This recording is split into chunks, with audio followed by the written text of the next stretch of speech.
evening. The vision had kind of been there'd be a panel of authors, lots of local writers, and we could share stories. I was asked to maybe moderate a group, and so that format with like a little jiggling just didn't seem to kind of come to fruition with people submitting their willingness to come. There are a few people that we might get together later, but what I'm here to talk about isn't necessarily me and my accomplishments or my books, but to kind of talk about the journey and the thought process, and anybody who might be out there interested in writing or who has written and dabbled in it, what some of the resources are in Boston, what's available to you, and kind of the road I took. It was a very long road, so maybe by illuminating some of the things I've done, I can help people with some shortcuts.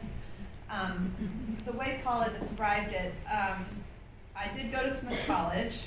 I went off as a baby investment banker in the 80s, very kind of misguided. I didn't know what I wanted to do. And I stayed in finance for a long time, but that was really because I just wanted to make enough money to be independent right away and not have to rely on my parents. I wasn't particularly good at it, and I did not love it. So those were things I knew early on that, you should know. It wasn't like all happiness or anything out there slaying the dragon on Wall Street.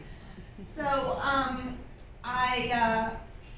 let me see. I have a slideshow here, and I should actually use it because it does prompt the things I'd like to talk about. So. Well, let me just say, the first slide shows kind of the masthead I've created, which is towards the end of the talk. An author these days has to be good at branding, so this is my brand. I'm kind of proud of it, so please appreciate that.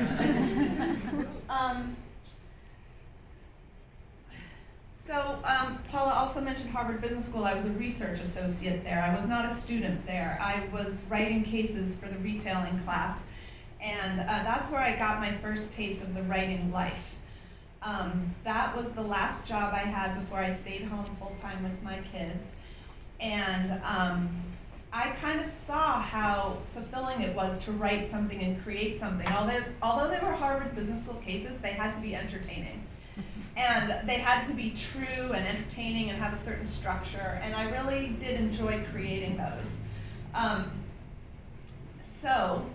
When the kids were little, I continued to take classes, and we've lived on Beacon Hill for about 25 years. So for those of you in the neighborhood, we are centrally located for so many great adult education, continuing education opportunities. It's really why I wanted to stay in a 3-story walk-up on Hancock Street when my kids were little, and they all were in one bedroom. I couldn't really imagine moving to the suburbs and having to drive in the dark in the winter to do anything. The whole idea frightened me. I would take the T over to the Harvard Extension School, later over to the Cambridge School for Adult Education, most recently to Grub Street. But I find that the opportunity to be a continual learner here in the city has really, really made me a happy person. So be happy to talk to people afterwards about specifically some of the classes I took and teachers I would recommend. So these are just some of the wonderful literary, brands in Boston. As I've become more an author, that also means I've tried to dive deep into this world and get to know other writers. I looked for mentors. At Grub Street, it's a place where I found writers, and through their annual Muse in the Marketplace conference, I found an agent and was able to kind of understand how this whole publishing world worked. I go to a lot of events at bookstores. I've met people there. It's really an accessible, wonderful group. And I've tried to be what they call a good literary citizen. So going to other people's events, posting about them on social media, reviewing books. Those are the types of things that aren't hard to do, but really enmesh you in a community fairly quickly after a couple months, a year, 2 years of showing up places. It's really true what they say about showing up being 80% of things, and meeting people and getting connected. So the Boston Book Festival is an organization that I've gotten involved with and volunteer with. I've gotten involved with Grub Street. Again, I mentioned the Harvard bookstores up there. I've met the owner of the Harvard bookstore at a lot of events, and he hosted my launches. So that was all because, just getting out there and meeting people. I initially loved writing because I could sit home and be alone and be in my own head, but there's a great, this is a great city to live in terms of connecting with other people. So this next slide is just a few pictures of me at my desk on Chestnut Street. I've lived on Beacon Hill for a long time, but I don't just write at home, I write on the road, and I'm often asked my husband to drive, and I sit in the back seat and I work while we're going to watch our kids do one thing or another. We like to travel, but I always carry a journal. I find that I work really well on planes and trains when I'm away from the house and all those distractions as well. This slide I pulled together because I'm inspired by the number of people who you just never appreciate started kind of what they're known for pretty late in life. And it just doesn't have to do with female novelists over 50 who published their first book at, Delia Owens with The Crawdads, big hit. She's 71, and that's her debut novel. So it really hit home also when I saw Gloria at the ART a few weeks ago. Gloria Steinem, I kind of pictured her cracking out of the egg and being this activist. It wasn't until her mid-30s, late 30s, that she really started what she's known for. So I really feel that we're in an age where if you do, knock on wood, have good genes and are able to take good care of yourself, we have a lot of careers in us. I feel like I have probably 4 or 5 more books in me, at least a good 30 more years of writing. And so I just would never, I would always encourage people to, especially when it comes to the arts, if there's something you've always wanted to do, you have a whole nother lifetime in front of you to do it. So that's kind of my motivational thing. I butted up against the traditional publishing industry, had a lot of challenges being accepted. I had agents treat me like I was a housewife or like their mother's age, and wasn't it nice that I'd written a book, but I could have also been arranging flowers or doing photography. I mean, that was actually said to me by somebody, and just because I wrote a book didn't necessarily mean it needed to be published. And so I took a lot of those comments and accepted rejection, because rejection is a part of this industry, and you only get better by learning from a lot of the feedback, and rejection is feedback in a way.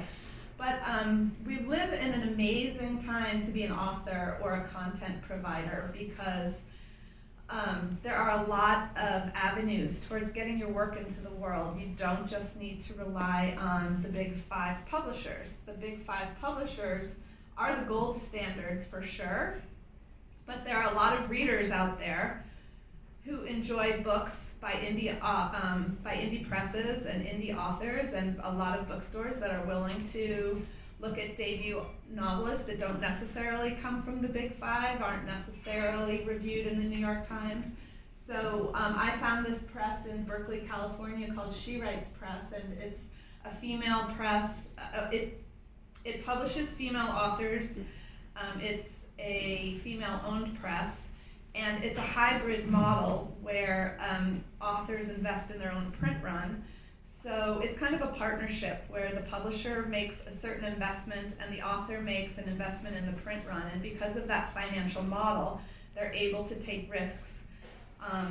And most of the authors kind of fit my profile. We're established people with some resources, with interesting lives, have written stories. A lot of them are memoirists.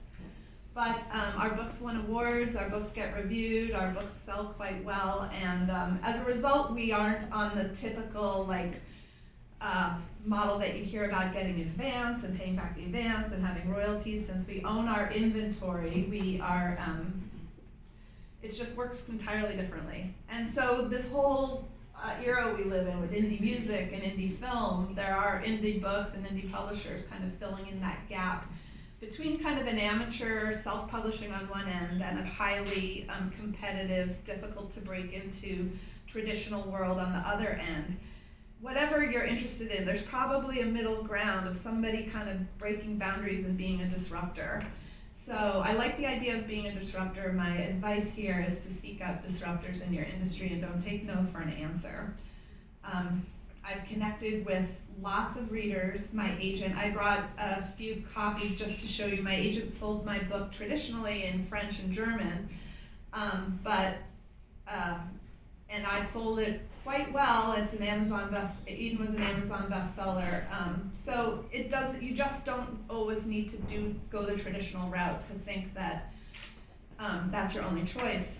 And I like to say, you don't always have to wait to get invited to the party. Sometimes you just need to crash the party. I've given that advice to my children too. So sometimes the party crashers are like the best people at the party. So, okay. So the next thing, I hope this works. I'm kind of new. Will that work? Oh, it is.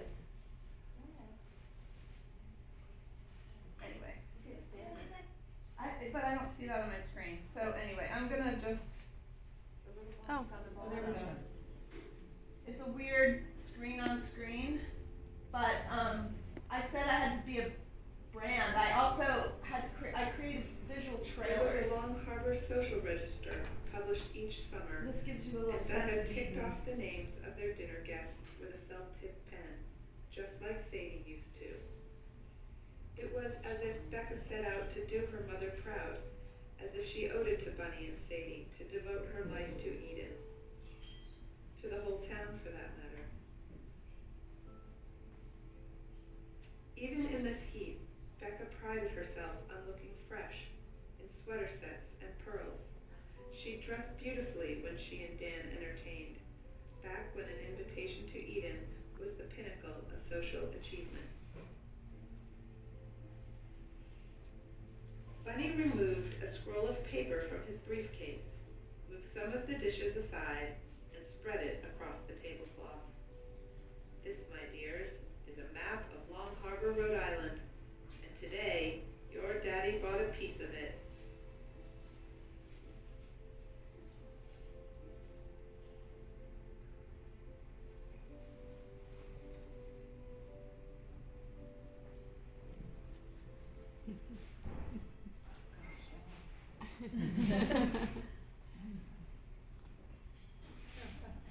So, let me just see if I can. The reason I bring these up, and this is a trailer for my second novel, The Nine, kind of along the same ideas. Oh, I thought it started to play. The reason I bring this up is it's really fun. Like, we live in an age where there are not just books, but there are audio books. And there are visual trailers for your books to try to give the aesthetic to then sell to film agents.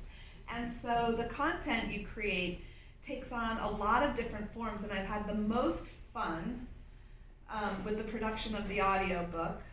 With Eden, I produced it myself using a platform called ACX that Audible creates and matches you up with a narrator. And then with The Nine, it was actually produced by an audiobook company called Blackstone. But it's actually like the first performance of the dialogue and the narrative, and it's like close to, it's really, really fun. And I am a big audiobook listener, so the reason I bring this up is because we do live in a time where people are looking for stories, and content providers want print, they want audio, they want visual. And so, not that I created the books in the beginning thinking about their transformation to other medium, but part of the fun of this journey is all the things that are happening with your story and the different ways they come alive. And so when you are writing, you're not just you're not just focused on the written word, you're actually like, it's fun because you have an image of a scene in your head, and then it's the fun of transforming that, and the communication of just the right aesthetic in 90 seconds. For a film agent who might not read your book but wants to see the trailer, or these things can be cut into 15-second pieces, so you have Facebook ads and Google ads and things for Instagram. Like, these are all the different ways you kind of transform the idea you're getting across, and I feel like artistically it's been a lot of fun to do that as well. So I'm not going to play the one for the 9 right now, but I want to suggest if anybody wants to see more of the visuals, they're all over my website, which is jeanneblasberg.com. Let's see. So I mentioned content, again, hardcover, paperback, Kindle versions. People often ask, is your book available on Amazon? I think Amazon's the easiest thing to be available on. Kindle is, a lot of people read on Kindle. However, my experience has been book sales are closer to like 60 to 70% print still for me, which is interesting. And another thing you can do with a lot of online promotion is discounting the cost of your ebook, and that is one way to get the book into a lot of hands. And so Amazon Publishing, Amazon actually owns several imprints, and authors who I know have gone with those imprints, and their ability to get reviewed, and a lot of reviewers, like thousands of reviewers on Amazon, it translates into a lot of sales. So I just mentioned that in terms of, like, again, the publishing world is like changing really quickly, and the authors are making big decisions about distribution and whether to stick with a traditional model and be available in bookstores, or whether to be Amazon only. I mentioned that that Eden has been published in French and German. The book on the smaller version on the far left is the pocket version in French. So there were 2 publishers, first La Salle and then Pochette, I guess. So I'm like that book in the drugstore in Paris, which is like pretty exciting for me. We have some distant cousins in France, and so I feel like that was one of the most exciting things. So so there are, even if you're if you're not represented by an agent, it's possible to find a hybrid press or an indie press, but I would, the way things work now is that your manuscript and your work is really repped by an agent, and so finding that agent is valuable and sometimes tough to do, but not impossible. Conferences like the Muse in the Marketplace, and there's some other literary conferences I can mention to people, are great opportunities to meet agents in person. That's how I had my luck. I had 0 luck sending my manuscript in with a query letter, and that goes on what's known as the slush pile.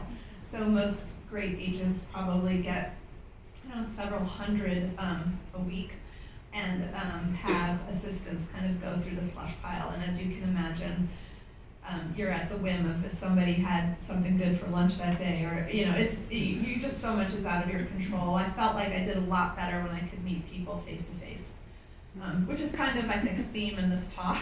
It's like, get out there, meet people, do things face to face, especially if you kind of want to develop a business partnership. Let people see what you're made of and how hard you're willing to work, and how you can pitch yourself. So.